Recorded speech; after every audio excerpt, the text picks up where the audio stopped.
Μου επισημαίνει κάτι εδώ ο κύριος Μαγκούφης και ήθελα να το θέσω υπόψη σας, επειδή ο ίδιος ίσως δεν μπορέσει να μιλήσει, ότι πρέπει να δείτε ξανά τις υπογραφές των Υπουργών, διότι αν δημοσιευθεί έτσι, σημαίνει ότι δεν προσέχουμε τις λεπτομέρειες. Βάλουμε υπουργούς σε άλλα υπουργεία να υπογράφουν κλπ. Δέστε τα αυτά, εν πάση περιπτώσει να μην κάνω ειδικές αναφορές. Θέλει λίγο περισσότερη προσοχή, γιατί υπάρχει πρόβλημα και καλό θα είναι να το δείτε. Θέλω όμως να σταθώ εγώ σε ένα κεφάλαιο, διότι δεν μπορώ να δω όλα τα κεφάλαια και να τοποθετηθώ σε 5 λεπτά μέσα επί όλων των κεφαλαίων και να επισημάνω πραγματικά την, αν θέλετε, την ευαισθησία, την προετοιμασία, την σωστή αντιμετώπιση της ίδρυσης της ιδιωτικής κεφαλαιοκής εταιρείας.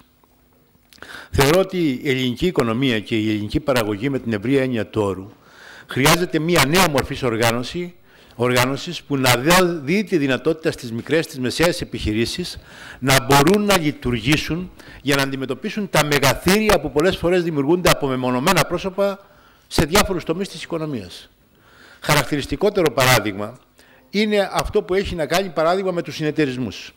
Οι συνεταιρισμοί, παρά το νομοθετικό πλαίσιο που ψηφίστηκε, δεν μπόρεσαν να οργανωθούν όπως χρειάζεται να οργανωθούν για να μπορέσουμε να δημιουργήσουμε τα δίκτυα που είναι αναγκαία, ώστε πράγματι να έχουν ουσιαστική παρέμβαση στην αγορά. Που σημαίνει δηλαδή ότι πρέπει να βρούμε τρόπους να τους δώσουμε τη δυνατότητα να γίνει αυτό.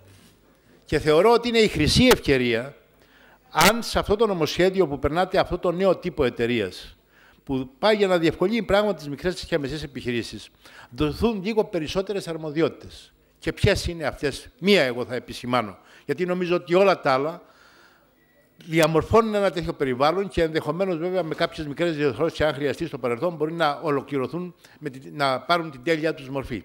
Και ποια μπορεί να είναι η τέλειά τους μορφή? Η όποια εταιρεία διαμορφώνεται, δημιουργείται, που θα εκφράζει, που θα εξυπηρετεί περισσότερο του ενός και κυρίως στις μικρές και μεσαίες επιχειρήσεις της Ελλάδας, που μπορεί να είναι αγροτικές εκμεταλλεύσεις, βιοτεχνικές ή οτιδήποτε άλλο, θα πρέπει από την ίδια της τη φύση αυτή η εταιρεία να εμπνέει εμπιστοσύνη. Και η εμπιστοσύνη μπορεί να εμπνευστεί ή να διαμορφωθεί όταν μπορεί αυτή η εταιρεία να λειτουργεί με όρους πλήρους διαφάνειας. Και νομίζω ότι οι νέες τεχνολογίες μας επιτρέπουν αυτή την πλήρη διαφάνεια. Εκείνο που νομίζω ότι πρέπει να προσθεθεί, μια και δεν αναφέρονται καθόλου, το σχέδιο νόμου δεν αναφέρεται, δεν θα μπω σε λεπτομέρειες, δεν αναφέρεται καθόλου στους σκοπούς. Αλλά αναφέρεται ότι το καταστατικό πρέπει να αναφέρεται στους σκοπούς κάθε φορά της εταιρείας που είναι και εμπορική.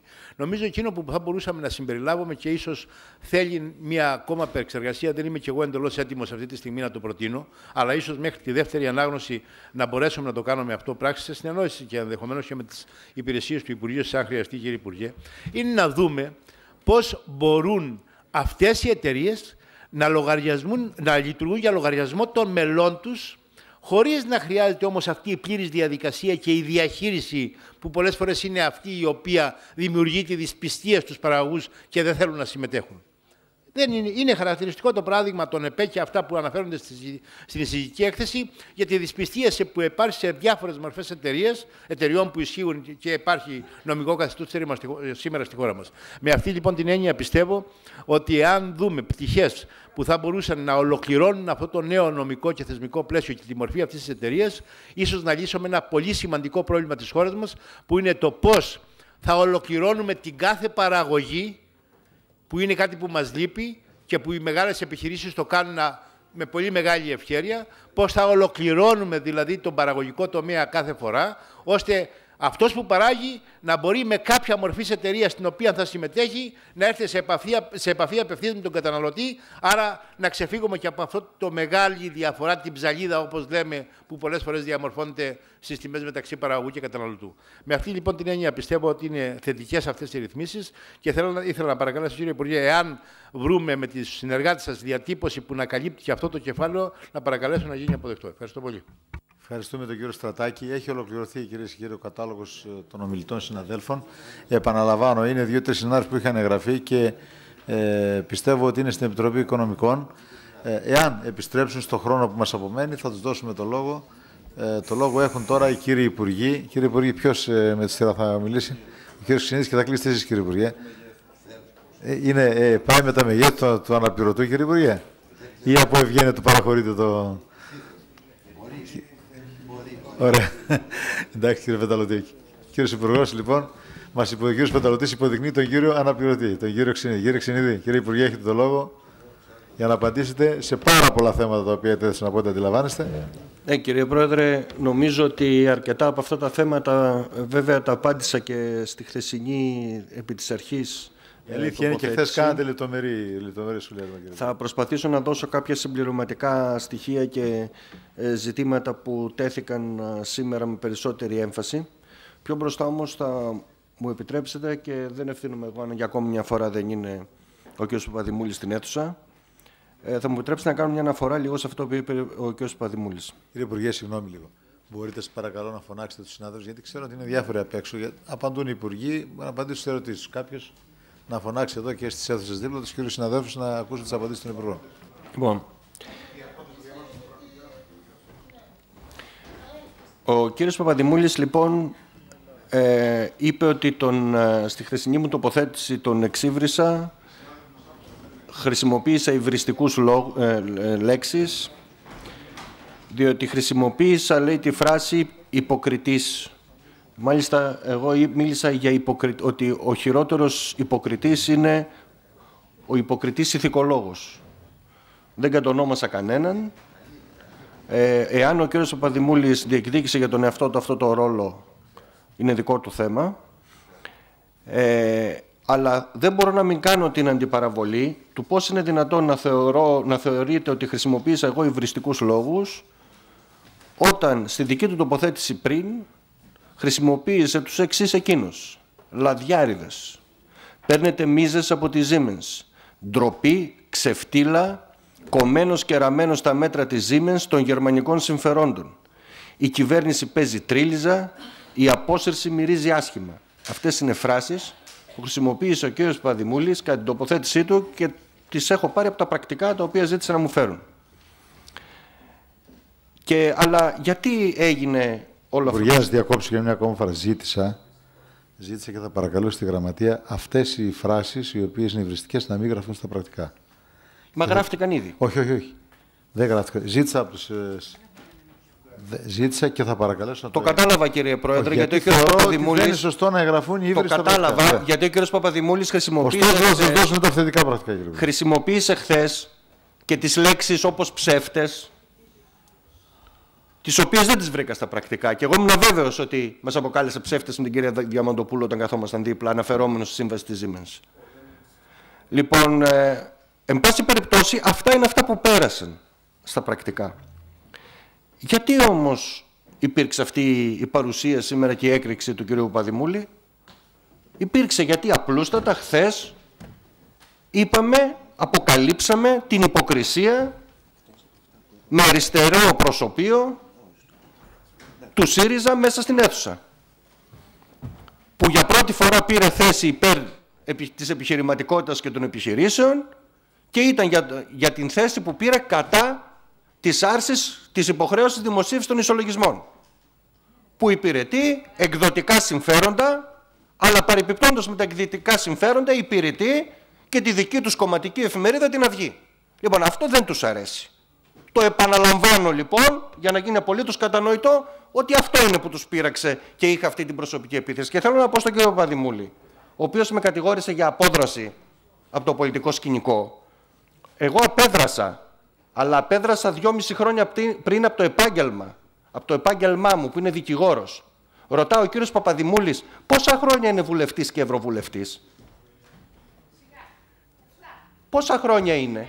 Κύριε Υπουργέ, εγώ δεν έχω αποδράσει. Ας μην πάμε σε αυτά, κύριε Υπουργέ. Με συγχωρείτε πάρα πολύ, κύριε Παπαγεωργίου. Ξέρω ότι έχετε αναπτύξει ένα πολιτικό savoir-vivre μέσα σε αυτές τις αίθουσες, τις οποίες, αν θέλετε, όπως είπε και ο κ. Παπαδημούλης, επί τη ευκαιρία της αναχώρησής μου από το πολιτικό βίο μπορώ να το καταστρατηγώ και να μου δίνει ευθύνη ελευθεριότητα, αλλά σύστημα δεν είμαι εγώ που 2,5 χρόνια πριν ήμουν αμαχόμενος δικηγόρος. Σύστημα είναι ο κύριος Παπαδημούλης, που επί δεκαετίες είναι βουλευτής και ευρωβουλευτής και μπαινοβγαίνει μέσα σε αυτές τις αίθουσες. Έτσι και να ξεκαθαρίσουμε. Ο αντισυστημικός κύριος Παπαδημούλης και ο αντισυστημικός ΣΥΡΙΖΑ. Αυτά είναι, λοιπόν. Πηγαίνουμε τώρα επί της ουσίας για να μιλήσουμε. Καταρχήν τέθηκε ένα από την εισηγήτρια του ΣΥΡΙΖΑ και στη χθεσινή τοποθέτηση και σήμερα μεγάλο βάρος στα ζητήματα της αρχαιολογίας. Κυρία Μανατίδου, η ευαισθησία είναι απολύτως, σε αυτό το θέμα απολύτως κατανοητή και γι' αυτό το λόγο και δεν συμφωνούμε με την πρόταση που έκανε ο κύριος Χατζηδάκης ότι θα έπρεπε να πάμε ακόμα και σε εταιρείες που παρέχουν τέτοιες υπηρεσίες ιδιωτικές. Και μάλιστα έφερε ως παράδειγμα την Ιταλία, μόνο που η εικόνα που έχουμε εμείς είναι ότι δεν θεωρήθηκαν πετυχημένα αυτά τα μοντέλα. Το αντίθετο, το ότι εμείς χρησιμοποιούμε όπως θα εξηγήσω παρακάτω, την υπηρεσιακή δομή προκειμένου να εξασφαλίσουμε το ότι δεν γίνονται παραβλέψεις σε βάρος του δημοσίου συμφέροντος και των αρχαιολογικών θησαυρών της χώρας. Περνάμε πάντα μέσα από τον υπηρεσιακό παράγοντα, που τα προσόντα και οι απαραίτητες ειδικότητες του προσωπικού καθορίζονται από την αρμόδια διεύθυνση της Γενικής Διεύθυνσης Αρχαιοτήτων και Πολιτιστικής Κληρονομιάς. Με βάση αυτά επιλέγεται το προσωπικό από τον κύριο του έργου με τη σύμφωνη γνώμη των αρμοδίων περιφερειακών υπηρεσιών του Υπουργείου Πολιτισμού. Οπότε πλέον δεν μιλάμε για ανεξέλεγκτες ειδικότητες, ούτε για ανεξέλεγκτες προσλήψεις συμβούλων από τον κύριο του έργου και ούτε τίθεται σε αμφισβήτηση η ουσιαστική εργασία τους και το αδέκαστο αυτών, γιατί ακριβώς η υπηρεσία είναι αυτή η οποία δίνει τη σύμφωνη γνώμη της για το διορισμό τους. Άρα πιστεύω ότι υπάρχει αρκετή διασφάλιση από την πρόβλεψη της διάταξης για να μην τυχόν έχουμε τέτοιου είδους φαινόμενα όπως αυτά τα οποία φοβάστε και καλά κάνετε και φοβάστε. Ήθελα να πω ότι τέθηκε ένα για τα ζητήματα, αναφέρθηκε ο κ. Χατζηδάκης στα ζητήματα ποιότητας και τις επιφυλάξεις που έχει η Νέα Δημοκρατία. Είναι σεβαστή η αντίληψη η οποία μπορεί να έχουν, που λέει ότι το ΕΣΥΔ με τον ΕΛΟΤ χωρίς τα εργαστήρια και το ΕΙΜ πρέπει να έχουν έναν ενιαίο φορέα που να ασχολείται με τα ζητήματα της ποιότητας. Εμείς, και το εξηγήσαμε και στο πολυνομοσχέδιο του Υπουργείου Οικονομικών, έχουμε μια διαφορετική αντίληψη που λέει ότι θέλουμε 3 πυλώνες, να έχουμε την διαπίστευση, την τυποποίηση και την πιστοποίηση σε 3 ξεχωριστούς πυλώνες. Εν πάση περιπτώσει όμως, οι όποιες αλλαγές έχουμε κάνει δεν έρουν την εφαρμογή τυχόν πολιτικής βούλησης αυτής της οποίας εκφράζει ο κ. Χατζηδάκης. Δηλαδή δεν διαμορφώνουν το χάρτη στον χώρο της ποιότητας με έναν τέτοιο τρόπο που αν ποτέ υπάρξει μια κυβέρνηση η οποία θα ήθελε πολιτικά να εφαρμόσει κάτι σαν αυτό το οποίο λένε η Νέα Δημοκρατία, δεν θα μπορούσε να το εφαρμόσει. Αν της δώσει τέτοια ευκαιρία ο ελληνικός λαός και μπορέσει να εφαρμόσει τη δική της αντίληψη για τα θέματα της ποιότητας, ενδεχομένως θα μπορεί και να το κάνει. Τέθηκαν κάποιες παρατηρήσεις για τα σήματα, οι οποίες είναι πολύ σοβαρές. Καταρχήν θέλω να πω ότι η δυνατότητα της κατάθεσης με ηλεκτρονικό τρόπο προβλέπεται στην δεύτερη, όχι ίσως στην πρώτη παράγραφο όπως ακριβώς διατυπώνεται, αλλά στην πιο παρακάτω φαίνεται ότι μπορεί δηλαδή κάποιος να καταθέσει και με ηλεκτρονικό τρόπο την αίτησή του για τα σήματα. Το όριο για την θητεία των μελών και για τη δυνατότητα για μία μόνο ανανέωση φαίνεται λογικό, θα το επεξεργαστούμε και πιθανότητα νομίζω ότι θα το υιοθετήσουμε. Όπως επίσης και τα ζητήματα του άρθρου 138 που θέσατε, μου φαίνεται η κυρία Μπατζελή το έθεσε, για τις προθεσμίες, ότι να υπάρχουν δηλαδή συγκεκριμένες προθεσμίες μέσα στις οποίες θα πρέπει οι υπηρεσιακοί παράγοντες να υλοποιούν αυτό το οποίο πρέπει να κάνουν. Και είναι νομίζω μια θετική παρατήρηση, μπορούμε να τον υιοθετήσουμε.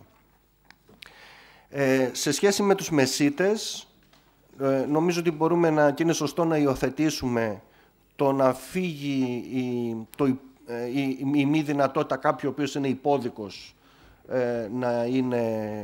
να πάρει τη σχετική άδεια, διότι ακριβώς μπορεί να αθωωθεί και να έχει χάσει αυτό το δικαίωμα, αλλά να μείνει η μη δυνατότητα αυτού που έχει καταδικαστεί. Όπως επίσης νομίζω ότι υπάρχει περιθώριο να εξετάσουμε και θα εξετάσουμε το ζήτημα εκεί της αποζημίωσης που προβλέπεται και ιδίως όσον αφορά τα νομικά ελαττώματα που μπορεί να φύγει και να μείνουν μόνο τα πραγματικά ελαττώματα ως ένα πιο ξεκάθαρο πεδίο ευθύνης για τους μεσίτες.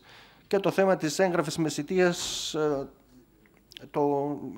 με λίγο μεγαλύτερη επιφύλαξη το θέτω να δούμε, να συζητήσουμε μέχρι την δεύτερη συζήτηση ή σήμερα το βράδυ να καταλήξουμε σε όλα αυτά.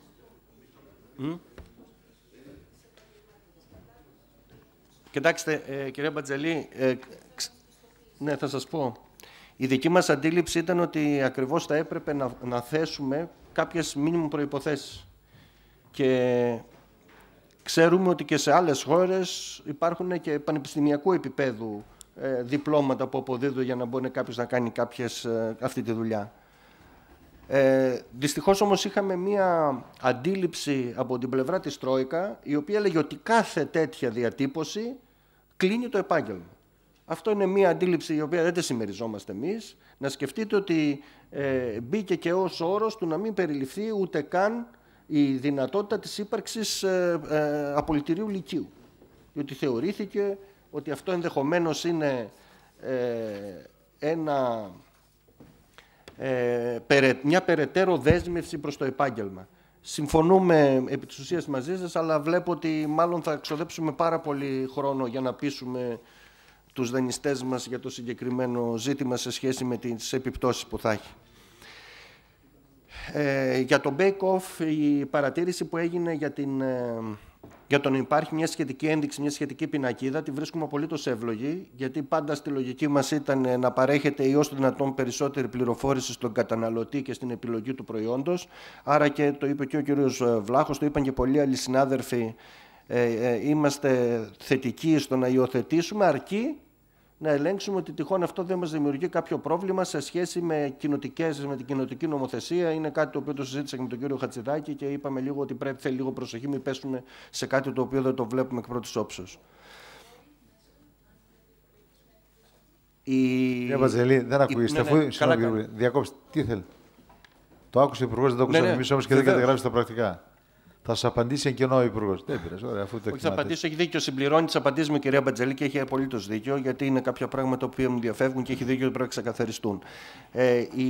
Η παρέμβαση την οποία κάνουμε και αν θέλετε, η δυσκολία την οποία είχαμε με την Ευρωπαϊκή Επιτροπή που μας έφτασε μέχρι τα πρόθυρα του δικαστηρίου είναι ως προς τη δέσμευση για τα τετραγωνικά. Η σχετική συνεννόηση που έχουμε κάνει με την Ευρωπαϊκή Επιτροπή αφορά αυτό και ως εκ τούτου αυτό το οποίο ρυθμίζουμε είναι τα τετραγωνικά και μόνο. Το υπόλοιπο δεν το αλλάζουμε, το αφήνουμε ως έχει. Θεωρούμε ότι είναι μια κατάσταση ισορροπίας που και κάνει διακριτό το χώρο, αλλά και από την άλλη τη μεριά δεν το κάνει ως ένα απολύτως κλειστό μαγαζί μέσα σε ένα άλλο μαγαζί. Είναι μια κατάσταση ισορροπίας. Γι' αυτό και η πρόθεσή μας δεν είναι να πειράξουμε περαιτέρω τη διάταξη ως προς τα διαχωριστικά και το πώς, ας πούμε, στείνεται αυτό το πώς ξεχωρίζει από το υπόλοιπο κατάστημα τις διάφορες χρήσεις. Για τους ισολογισμούς. Κοιτάξτε, ειλικρινά θα μπορούσα να ακούσω με πολύ ενδιαφέρον, το είπε άλλωστε και η Υπουργός, το ζήτημα του να δούμε μία παράταση εφαρμογής τουλάχιστον κατά την τρέχουσα χρονιά. Όμως θα σας πω ότι η προσωπική μου εκτίμηση, και θα την καταθέσω και στην Υπουργό, είναι ότι πραγματικά δεν θέλω να ξαναδώ αυτό το οποίο έγινε με την διαφήμιση και τη φορολόγησή της στα μέσα ενημέρωσης. Το να έρθει δηλαδή μια κυβέρνηση του χρόνου και να πει παρατείνεται για άλλον ένα χρόνο και παρατείνεται για άλλον ένα χρόνο και παρατείνεται για έναν άλλο χρόνο και να υποτίθεται ότι την καταργήσαμε, αλλά να αρχίσουν τα μέσα και οι εκδοτικοί όμιλοι να πιέζουν ξανά και στο τέλος με αλλεπάλληλες παρατάσεις επί της ουσίας να μην εφαρμοστεί η διάταξη. Και επειδή αν υπάρχει ένας τρόπος διατύπωσης ο οποίος θα εξέταζε κάτι τέτοιο, προσωπικά δεν θα στο κάτω-κάτω η μισή χρονιά σχεδόν έχει φύγει. Αλλά πολύ φοβούμαι ότι ίσως αποτελεί μια διαφυγή και στην ελπίδα κάποιων του να μην εφαρμοστεί αυτή η διάταξη στο τέλος. Και εγώ θέλω να είμαι καθαρός στη θέση μου. Πιστεύω ότι οι δημοσιεύσεις των ισολογισμών δεν έχουν κανένα λόγο να γίνονται πλέον στις εφημερίδες και αποτελεί ένα πρόσθετο βάρος στην επιχειρηματικότητα και δεν διασφαλίζει τίποτα περαιτέρω. Μία φράση. Κύριε Ξενίδη, προσωπικά θα συμφωνήσω απολύτως με την τοποθέτηση την οποία κάνατε και νομίζω και η Υπουργός και εσείς αντιμετωπίζετε πραγματικά το πρόβλημα των δημοσιεύσεων αυτή την περίοδο και των προβλημάτων των οποίων πιθανά θα προκύψουν. Μέσα σε αυτά λοιπόν τα πλαίσια, στην πιθανή τροποποίηση την οποία θα φέρατε, για να είναι τελικό και μη επαναλαμβανόμενο το αίτημο, να είναι με σαφήνεια ότι μέχρι 37ου παραδείγματος χάρη του 2013 είναι η λήξη του συστήματος και προχωράμε στο καινούριο. Να προσδιοριστεί μια πολύ συγκεκριμένη ημερομηνία για να λήξει αυτή η ιστορία. Κυρία Μπατζελή, νομίζω ότι με αντίστοιχο τρόπο είχε διατυπωθεί και η άλλη διάταξη, αλλά η πράξη μετά έδειξε άλλα πράγματα. Και αν θέλετε, εγώ είχα καταθέσει και την επιφύλαξή μου και μέσα στο Υπουργικό Συμβούλιο για αυτή την παράταση την οποία δόθηκε. Αλλά, εν πάση περιπτώσει, εγώ είπα την προσωπική μου εκτίμηση, θα το δούμε. Παρακαλώ. Αν σας επιτρέπει. Μόνο ένα δευτερόλεπτο. Ναι. Ως προς το σκεπτικό που αναπτύξατε τώρα, βεβαίως είναι γνωστό ότι παίρνει παράταση συνεχώς η υπόθεση της φορολόγησης των τηλεοπτικών διαφημίσεων. Αλλά δεν νομίζω ότι είναι συγκρίσιμα τα δύο μεγέθη. Διότι το ένα αφορά μεγάλους τηλεοπτικούς σταθμούς, κατά κύριο λόγο, το άλλο αφορά μικρά έντυπα, τα οποία κατά παράδοση, καλός ή κακός, στηρίζονταν σε αρκετό βαθμό στα έσοδα από τους ισολογισμούς προκειμένου να επιβιώνουν. Και γνωρίζετε ότι είμαστε σε μια ιδιαίτερη κρίσιμη φάση, όπου αυτά τα μικρότερα έντυπα, τα πολύ μικρά έντυπα και εδώ και στην επαρχία, αντιμετωπίζουν πρόβλημα επιβίωσης καθαρά. Δηλαδή μπορεί μια τέτοια κίνηση από την πλευρά της κυβέρνησης, η οποία να γίνεται όχι για να κλείσουν, αλλά για μια σειρά άλλους λόγους, στη συγκεκριμένη συγκυρία να οδηγήσει στο μαζικό κλείσιμό τους. Και σε ανεργία κόσμο, πάρα πολύ κόσμο σε ανεργία. Νομίζω ότι δεν θα ήταν το καλύτερο δυνατό αυτή τη στιγμή. Αυτά τα μέτρα, ιδιαίτερα τα μέτρα που έχουν τόσο μεγάλη επίπτωση σε πολύ μικρές δραστηριότητες, οι οποίες δεν είναι και κερδοφόρες, συνήθως, αυτά τα μέτρα δεν εφαρμόζονται σε τέτοιες σκληρότατες περιόδους, κατά τη γνώμη μου. Διότι δεν μπορεί να τα αντιμετωπίσουν με άλλα αντίμετρα πλέον. Δεν μπορούν να εφαρμόσουν κάτι άλλο για να επιβιώσουν. Οδηγούνται με μαθηματική ακρίβεια πλέον στο κλείσιμο. Επομένως, τουλάχιστον μια μικρή παράταση προσαρμογής και αναζήτησης από την πλευρά τους δυνατοτήτων για να βρουν κάτι άλλο, μήπως και διασωθούν, θα ήταν νομίζω πάρα πολύ χρήσιμο. Ωραία. Καταγράφει άποψη του κ. Λαφαζάν, κύριε Υπουργέ. Νομίζω ότι και η τοποθέτηση και της Υπουργού είχε μια τέτοια χρειά. Θα το δούμε. Τεχνικό επιμελητήριο και τεχνικά επαγγέλματα. Κοιτάξτε, είπα και χθες ότι η πρόθεσή μας δεν είναι να ανοίξουμε τώρα το ζήτημα των επαγγελματικών δικαιωμάτων και ιδίως και στα επίπεδα των μελετών κλπ. Για όλα τα τεχνικά επαγγέλματα. Και ότι έχουμε μία υποχρέωση πολύ πιεστική μνημονιακή, γιατί την έχουμε καθυστερήσει, του να ρυθμίσουμε, να εκδώσουμε το προεδρικό διάταγμα που αφορά τους ηλεκτρολόγους. Εμείς είδα το υπόμνημα του τεχνικού επιμελητηρίου, άλλωστε έχω ενημερωθεί πολλές φορές και από τον πρόεδρο του προσωπικά. Θα ξανακάνουμε σήμερα το βράδυ μία προσπάθεια